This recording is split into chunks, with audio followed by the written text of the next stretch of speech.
Hello friends, நாங்கள் வேலை அகாடமிலேருந்து சுஜிதா பேசுகிறேன். நம்ம 8th பாலிட்டி பார்த்துட்டு இருந்தோம். போன இதில் வந்து குடியுரிமை லெசன் பார்த்தோம். இது வந்து சமய சார்பின்மை புரிந்து கொள்ளுதல். இதில் என்னென்ன படிக்கணும்னு சொல்கிறோம், நோட் பண்ணி வச்சுக்கிங்க. அதை மட்டும் படிங்க போதுமா? போதும், அதை மட்டும் படிங்க போதும். வாங்க வீடியோக்குள்ளே போகலாம். இந்தியா பல்வேறு நம்பிக்கைகளை சமமாக போற்றி மதிக்கப்படும் இடமாக இருப்பதோடு ஒரே தேசிய கண்ணோட்டத்தை கொண்டிருக்கும். இந்தியா பல்வேறு நம்பிக்கைகளை சமயமாக போற்றி மதிக்கப்படும் இடமாக இருப்பதோடு ஒரே தேசிய கண்ணோட்டத்தை கொண்டிருக்கும். யார் சொன்னாங்கன்னா ஜவஹர்லால் நேரு அவர்கள் சொல்கிறார். ஓகேவா? நெக்ஸ்ட் வந்து இந்த பாக்ஸ் நோட்ஸ் அது ரொம்ப முக்கியம் பார்த்துங்க. சமய சார்பின்மை என்ற சொல் லத்தீன் வார்த்தையான செக்குலம் என்பதிலிருந்து பெறப்பட்டது. இதன் பொருள் காலம் அல்லது உள்ளுணர்வு காலம் ஆகுமா. ஆங்கிலேய பத்திரிகை எழுத்தாளர் ஜார்ஜ் ஜேக்கப் ஹோலாக் என்பவர் இந்த செக்குலரிசம் என்ற பதத்தை உருவாக்கினார். யார் பார்த்துங்க? George Jacob ஹோலியோக். அவர் தான் வந்து இதை வந்து இன்ட்ரடியூஸ் பண்ணியிருக்காரு. நெக்ஸ்ட் வந்து சமய சார்பின்மைனா என்ன அப்படிங்கிறத கொடுத்துருக்காங்க. சமய சார்பின்மை என்பது பிற மதங்கள் மீது சகிப்புத்தன்மையான அணுகுமுறை மற்றும் வெவ்வேறு நம்பிக்கைகளை சார்ந்த குடிமக்களுடன் அமைதியாக இணங்கி வாழும் ஒரு மனப்பான்பு. ஓகேவா? அதான் நம்ம நாட்டில் வந்து சமய சார்பு தான் பின்பற்றுறோம். இதெல்லாம் வந்து ஒரு கிளான்ஸ் அப்படியே படிச்சு விட்டுங்க. எதுவும் ரொம்ப முக்கியம் கிடையாது. நான் முக்கியமானது மட்டும் சொல்கிறேன், அதை மட்டும் நோட் பண்ணி வச்சுங்க. நாத்திகம்னா என்ன கொடுக்குறாங்க? சமய சார்பின்மை கடவுள் மற்றும் கடவுள்கள் மீது நம்பிக்கை ஏற்றிருத்தல் நாத்திகம். சமய சார்பின்மைனா அரசரோ சமயமோ ஒன்று மற்றொன்றின் விவகாரங்கள் தலையிடாது இருத்தல். நெக்ஸ்ட்டு வந்து சமய சார்பியோட நோக்கங்கள் கொடுத்துருக்காங்க. இதெல்லாம் பார்த்துங்க. கீழே கொடுத்துருக்காங்க பாருங்கள். கவிஞர் இக்பால் வந்து சொல்லியிருப்பார் பாருங்கள் சமய சார்பின்மை பற்றி. இது முக்கியம், நோட் பண்ணி வச்சுங்க. சமயம் நமக்கு பகைமையை போதிக்கவில்லை, நாம் அனைவரும் இந்தியர்கள் மற்றும் இந்தியா நமது வீடு என்ற கவிஞர் இக்பாலின் எளிய வாக்கியம் சமய சார்பின்மை கருத்தை விளக்குகிறது. ஓகேவா? அசோகரோட 18வது பாறை அரசாணையில் என்ன இருக்குங்கிறத கொடுத்துருக்காங்க. இதை நோட் பண்ணி வச்சுங்க. அரசானது எந்த ஒரு மதத்தை சார்ந்த பிரிவினருக்கும் எதிராக குற்றம் சாட்டாது என்று கிமு 3ஆம் நூற்றாண்டிலே அறிவித்த முதல் பேரரசர் அசோகர் ஆவார்.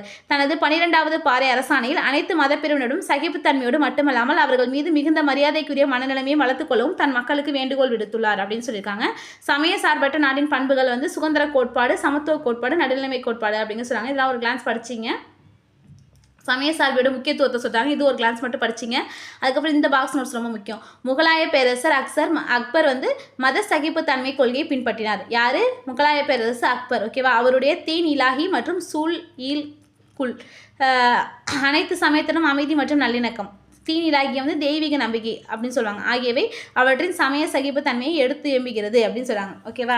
யார்? அக்பர், முகலாய பேரரசர். அரசியலமைப்பும் சமய சார்பின்மையும் நம்ம வந்து 1976 42வது சட்டத்தில் முகவுரையில் வந்து சமய சார்பற்ற வார்த்தையை வந்து சேர்த்துருப்போம். அதனால் இந்தியாவோட முகவுரை வந்து இறையாண்மை, சமதர்ம, சமய சார்பற்ற மக்களாட்சி குடியரசுன்னு இருக்கும்.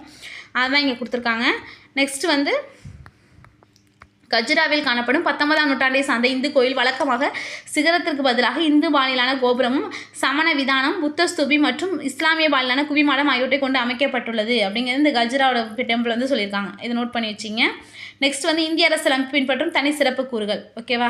இது அப்படியே ஒரு கிளான்ஸ் படிக்கிறேன், நோட் பண்ணிங்க. அரசு எந்த ஒரு சமயத்தாலும் தன்னை அடையாளம் காணாது அல்லது சமயத்தால் கட்டுப்படாததாகவும் இருக்கும். ஒவ்வொருவரும் அவரது விருப்பத்துக்கேற்ற எந்த ஒரு சமயத்தை பின்பற்றும் உரிமை அரசு உறுதி செய்கிறது.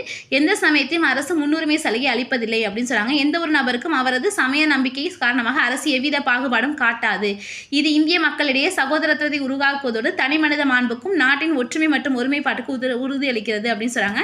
சமய சார்பற்ற இந்திய நாடானது அனைத்து சமய விழாக்களுக்கும் பொது விடுமுறை அளிக்கிறது அப்படிங்கிறத சொல்லியிருக்காங்க. நெக்ஸ்ட் அரசியலமைப்பு பிரிவுகளோட அடித்தளம். ஓகேவா? இந்த சமய சார்புக்கு அடித்தளம் வந்து இந்த பிரிவுகள் சொல்கிறாங்க. இது ரொம்ப முக்கியம், நோட் பண்ணி வச்சுங்க. இதோட எல்லா ஆர்டிகளும் வந்து நல்லா ஓகேவா? எல்லாத்தையுமே நோட் பண்ணி வச்சுங்க, முக்கியம். பிரிவு 15 வந்து சமயம், இனம், சாதி, பாலினம் அல்லது பிறப்பிடம் ஆகியவற்றில் அடிப்படையில் பாகுபாடை தடை செய்கிறது. பிரிவு 16 வந்து பொது வேலைவாய்ப்பில் சமமான வாய்ப்பளித்தல். பிரிவு 25(1) வந்து எந்த ஒரு சமயத்தை ஏற்கவும் பின்பற்றவும் பரப்பவும் உரிமை வழங்குகிறது. பிரிவு 26 அப்படிங்கிறது சமய விவகாரங்களை நிர்வகிக்கும் சுதந்திரம். பிரிவு 27 அப்படிங்கிறது வந்து எந்த ஒரு குறிப்பிட்ட சமயத்தையும் ஆதரிக்க அரசானது எந்த ஒரு குடிமக்களையும் வரி செலுத்துமாறு வற்புறுத்தக்கூடாது. பிரிவு 28 அப்படிங்கிறது சில கல்வி நிறுவனங்கள் மதம் சார்ந்த நடைமுறை, சமய போதனைகள் அல்லது சமய வழிபாடு நிகழ்ச்சிகளில் கலந்து கொள்ளாமல் இருக்கும் உரிமை. பிரிவு 29(2) அப்படிங்கிறது அரசு உதவி பெறும் கல்வி நிறுவனங்கள் பாகுபாடு காட்ட தடை. நமக்கு ஏன் சமய சார்பற்ற கல்வி தேவை அப்படிங்கிறத கொடுத்துறாங்க. இது ஒரு கிளான்ஸ் மட்டும் படிச்சிங்க. நெக்ஸ்ட் வந்து இந்தியா வந்து ஒரு சமய சார்பற்ற நாடு, அதெல்லாம் கொடுத்துறாங்க. இதெல்லாம் ரொம்ப முக்கியம் கிடையாது. என்னென்னு சொல்லியிருக்காங்க மட்டும் நோட் பண்ணி படிச்சிங்க, ஒரு ரீடு மட்டும் விட்டுங்க. ஓகேவா? இந்த பாக்ஸ் நோட்ஸ் இருக்கிறது முக்கியம், ஆர்டிகல் சொன்னது முக்கியம், யாராவது கோட் சொன்ன பார்த்தீங்களா அது முக்கியம், அந்த சமய சார்பற்ற இந்த வார்த்தை அவர் யார் கண்டுபிடிச்சான்னு சொன்ன பார்த்தீங்களா அது முக்கியம். ஓகேவா? அக்பரோட கல்லறை சிக்கந்தரில் இருக்குது. இது வந்து எப்படி இருக்குன்னு சொல்கிறாங்க பாருங்கள். இஸ்லாம், இந்து சமயம் உட்பட பல்வேறு சமயங்களை சார்ந்த கூறுகள் அவரது கல்லறை இடம்பெற வேண்டும் என அக்பர் வலியுறுத்தினார். ஓகேவா? இதோட இந்த லெசன் முடிஞ்சிருச்சு. சமய சார்பின்மையை புரிந்து கொள்ளுதல். நெக்ஸ்ட் அடுத்த லெசன் பார்ப்போம். தேங்க்யூ.